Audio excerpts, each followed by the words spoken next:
Hey guys, welcome to 33 Days of Contact. So I'm going to tell you about my contact experience on Ra's ship, what dimension of reality I believe the contact experience occurred in, how I initiated the contact through getting a download and a prayer from Ra's statue in the Egyptian Museum in London, and how mind-bending and mind-blowing this contact experience was. And it will really blow your mind if you believe this story to be true, which it is.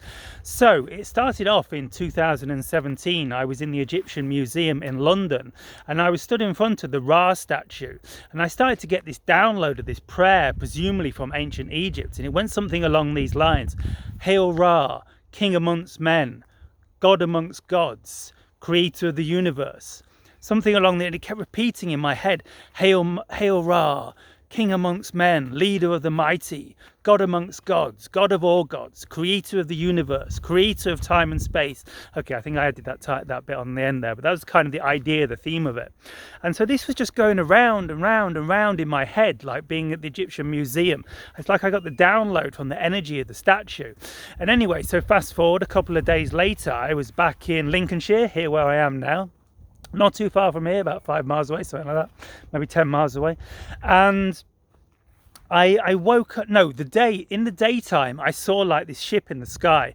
I just saw like this green blue flash streak across the sky, and I'm like, whoa, that was weird. That definitely felt very extraterrestrial in nature.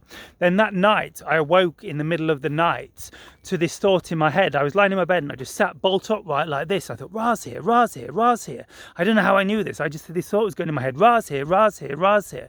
And then I felt like this energy. I got like this download. I could feel like light codes, like symbols, like all like hieroglyphs and symbols, all like beaming into my head from Ra's ship that I somehow knew was outside my window up in the sky. And then I had the thought, I don't need to look to see if the ship's there, because they only let me see them when they want me to, so I'm just going to go back to bed. Fast asleep. Like, whoa, that was a bit strange. Yes, these contact experiences are very strange. I don't know why I didn't look out. I was kind of nervous, I must admit. I was kind of living in the middle of nowhere in a caravan, a trailer, as you call it in the US, on my own. So it was a bit spooky, like these experiences when you're on your own. But also is that they tend to just kind of like hypnotize you and send you back to sleep. It's really weird. You maybe heard these stories before. And so the next morning, or I think it was the next day, I started to recall what happened. I recalled this experience of actually being on Ra's ship.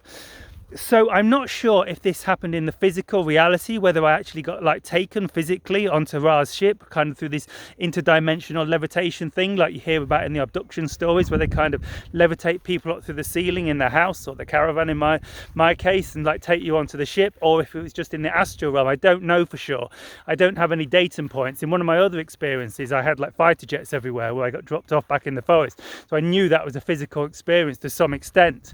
But it's when you go into these realities, you actually enter into another dimension of reality, and it's very, very strange. So what I remember about being on Ra's ship was I was in this it was a spherical ship, presumably a flying saucer shaped ship. There was like 2 levels, like a ground floor and a top floor, and the top floor was like a balcony, kind of like these modern open plan houses, where like the balcony top floor kind of overlooks the bottom floor, but it's circular all the way around.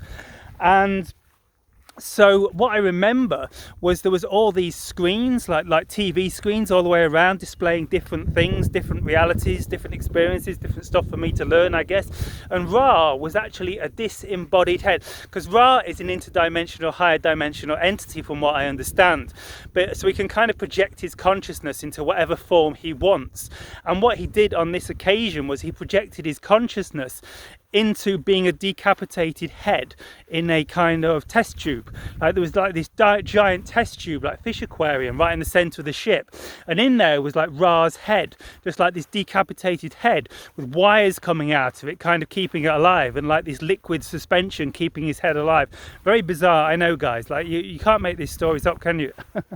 Some of you are going to be going, yeah, right, dude. This is true, guys.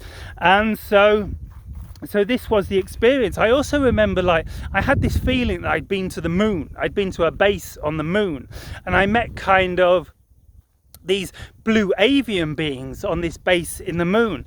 And I know kind of the blue avian thing is very controversial at the minute. Some of you will know about this, guys, but I'm just relaying what I experienced. So this was my experience on Ra's ship, and I shall see you in day 2 of 33 days of contact. Shavai.